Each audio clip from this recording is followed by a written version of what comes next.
तुमच्या पल्ल्यांच्या लसीकरणाच्या वेळापत्रकावर काळजीपूर्वक लक्ष ठेवल्याचे आठवते का? परंतु ही दक्षता पौगंडावस्थेनंतर कायमची संपत नाही. आयुष्यभर उत्तम आरोग्य आणि संरक्षण राखण्यासाठी प्रौढांचे सुद्धा लसीकरण महत्त्वाचे आहे. लस फक्त लहान मुलांसाठीच आहे हा गैरसमज संपवूया आणि प्रौढांच्या लसीकरणाबद्दल जाणून घेऊया. लस, गर्भाशय ग्रीवा आणि इतर कर्करोगापासून संरक्षण. ह्यूमन पॅपिलोमा व्हायरस मुळे महिलांमध्ये तसेच पुरुषांमध्ये लिंग आणि गुदद्वाराचा कर्करोग होऊ शकतो. सुदैवाने लस शक्तिशाली संरक्षण प्रदान करते. खरं तर किशोरवयीन मुलांनी लैंगिकदृष्ट्या सक्रिय होण्यापूर्वी ही लस घेतली पाहिजे, परंतु प्रौढांना देखील फायदा होऊ शकतो. तुम्ही पात्र आहात की नाही हे पाहण्यासाठी तुमच्या डॉक्टरांशी बोला.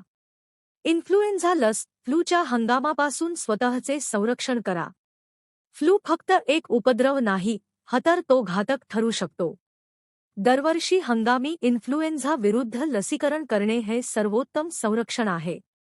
ही लस सर्वाधिक प्रचलित स्ट्रेनपासून संरक्षण करते, तुमचा आजार, हॉस्पिटलायझेशन आणि गुंतागुंत होण्याचा धोका कमी करते. नागिन झोस्टर लस.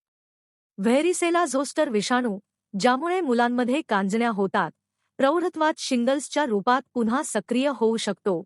एक नसेच्या क्षेत्रामध्ये एक वेदनादायक पुरळ किंवा पारदर्शक फोड येणे यासारखी हर्पिस झोस्टर म्हणजेच नागिनचे लक्षणे असतात. हर्पिसला शिंगेल्स म्हणूनही ओळखले जाते. जर तुम्ही शिंगेल्सची लस घेतली तर तुमचा नागिन होण्याचा धोका आणि तीव्रता लक्षणीयरित्या कमी होते. 50 वर्षांपेक्षा जास्त वयाच्या लोकांसाठी याची शिफारस केली जाते. एच-आय-व्ही आणि न्यूमोकोकल लस. न्यूमोनिया आणि मेंदूज्वरापासून संरक्षण. या लसी हिमोफिल्स इन्फ्लुएन्झा प्रकार बी, एच-आय-व्ही आणि स्ट्रेप्टोकोकस न्यूमोनिया जीवाणूंपासून संरक्षण करतात, जे मेनिंजायटिस आणि न्यूमोनियाचे दोन्ही प्रमुख कारण आहेत. विशेषतः इम्युनोकॉम्प्रोमाइज्ड व्यक्तींमध्ये बालपणातील लसीकरणामुळे सुरुवातीचे संरक्षण मिळत असले तरी प्रौढावस्थेतील बूस्टर शॉट्स महत्त्वाचे असतात. मेनिनगोकोकल लस. मेंदूज्वर टाळा. मेनिनगोकोकल मेंदूज्वर, मेंदूची जळजळ जीवघेणी असू शकते. अनेक मेनिनगोकोकल लसी जीवाणूंच्या वेगवेगळ्या जातींना लक्ष्य करतात. तुमचे वय, प्रवास योजना आणि जोखीम घटकांवर आधारित तुमच्यासाठी कोणती लस योग्य आहे याबद्दल तुमच्या डॉक्टरांचा सल्ला घ्या.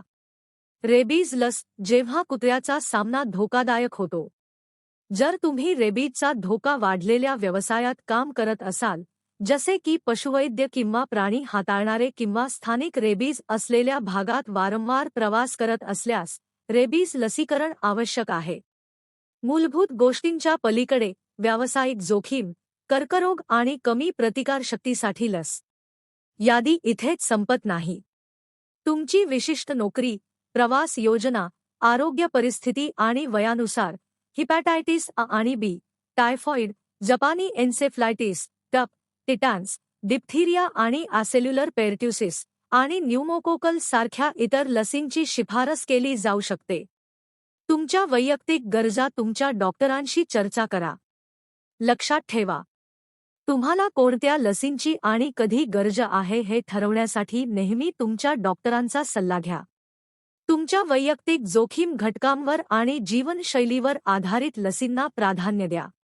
संभाव्य दुष्परिणामांबद्दल प्रश्न विचारण्यास घाबरू नका.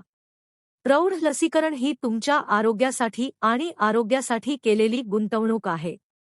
त्यामुळे लस फक्त लहान मुलांसाठीच असते हा गैरसमज दूर करा.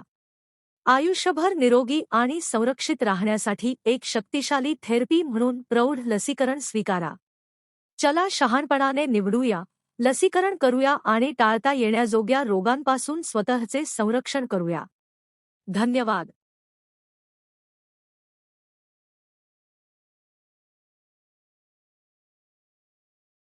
Subscribe if you like the content.